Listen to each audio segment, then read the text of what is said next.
ক্ষমতাচ্যুত আওয়ামী লীগ ঢাকায় তাদের দলের নেতৃত্ব দেওয়ার লোক খুঁজছে। দলটি এখন দেশের ভেতরে রাজনীতিতে সক্রিয় অবস্থান তৈরির বিষয়কে অগ্রাধিকার দিচ্ছে বলে জানাচ্ছেন এর নেতারা। কিন্তু বিপর্যস্ত দলটি এখন আকস্মিক ঝটিকা মিছিল এবং সামাজিক মাধ্যমের উপর ভর করে এগোচ্ছে। এর বাইরে বড় কোনো কর্মসূচি নিয়ে রাজনীতির মাঠে টিকে থাকার মতো তাদের সাংগঠনিক অবস্থা এখনো হয়নি। অন্যদিকে জুলাই গণঅভ্যুত্থানে হত্যাকাণ্ডের অভিযোগ ও ফ্যাসিবাদের তকমা এড়িয়ে দেশের রাজনীতিতে আওয়ামী লীগের সহসাই ফেরত আসা সম্ভব কিনা এই প্রশ্নও রয়েছে। বাংলাদেশের মুক্তিযুদ্ধের নেতৃত্ব দেয়া আওয়ামী লীগ প্রায় ৭৬ বছর বয়সে আগের যে কোনো সময়ের তুলনায় এবার বেশি সংকটে পড়েছে। গত বছরের ৫ই আগস্ট গণঅভ্যুত্থানে আওয়ামী লীগের দীর্ঘ শাসনের পতনে শেখ হাসিনা সহ সাবেক মন্ত্রী, সংসদ সদস্য বা দলটির নেতৃত্বের একটা বড় অংশ দেশ ছেড়ে ভারত সহ বিভিন্ন দেশে আশ্রয় নেন। আর দেশের ভেতরে নেতৃত্ব শূন্য হয়ে পড়েন বিপর্যস্ত দলটির তৃণমূলের নেতাকর্মীরা। তাদের কাছে কোনো দিক নির্দেশনা ছিল না। তাদের অনেকেই বলেছেন সে সময় প্রথমে তাদের কাছে জীবন বাঁচানোই প্রধান বিষয় হয়ে দাঁড়িয়েছিল। তাদের অনেকে দেশের ভেতরেই পালিয়ে বেড়াচ্ছেন, অনেকে আবার গ্রেপ্তারও হয়েছেন।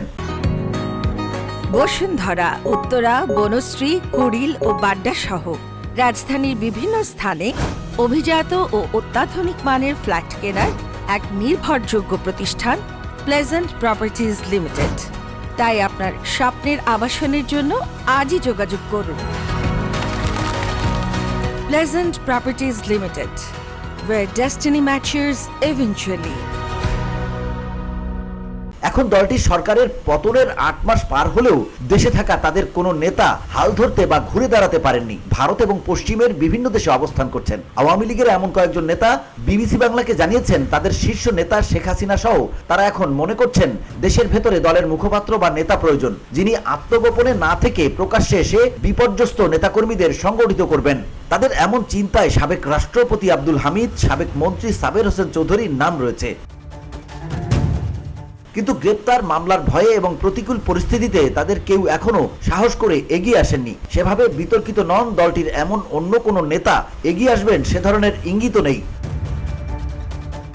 যুক্তরাষ্ট্র সহ ইউরোপে রয়েছেন এমন একাধিক নেতার বক্তব্য হচ্ছে তাদের দল ঢাকায় মুখপাত্র বা কোনো পদ দিয়ে আনুষ্ঠানিকভাবে কোনো নেতার নাম ঘোষণা করতে চাইছে না। কারণ নাম আনুষ্ঠানিকভাবে ঘোষণা করা হলেই তাকে মামলা গ্রেপ্তারের মুখে পড়তে হতে পারে, এটি তাদের বিবেচনায় নিতে হচ্ছে।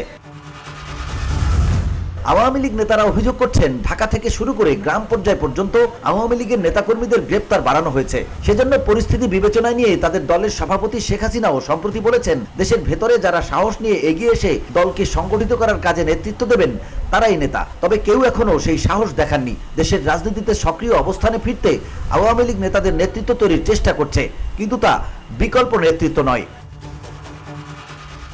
অন্যদিকে দুর্নীতির অভিযোগ এতটাই প্রকটভাবে এসেছে যে তা দলটির ভাবমূর্তিতে প্রভাব ফেলেছে। এরপর যদিও আওয়ামী লীগের নেতারা বলছেন তারা পরিকল্পনার মাধ্যমে সংগঠিত হয়ে রাজনীতির মাঠে নিজেরাই নিজেদের জায়গা করে নেবেন।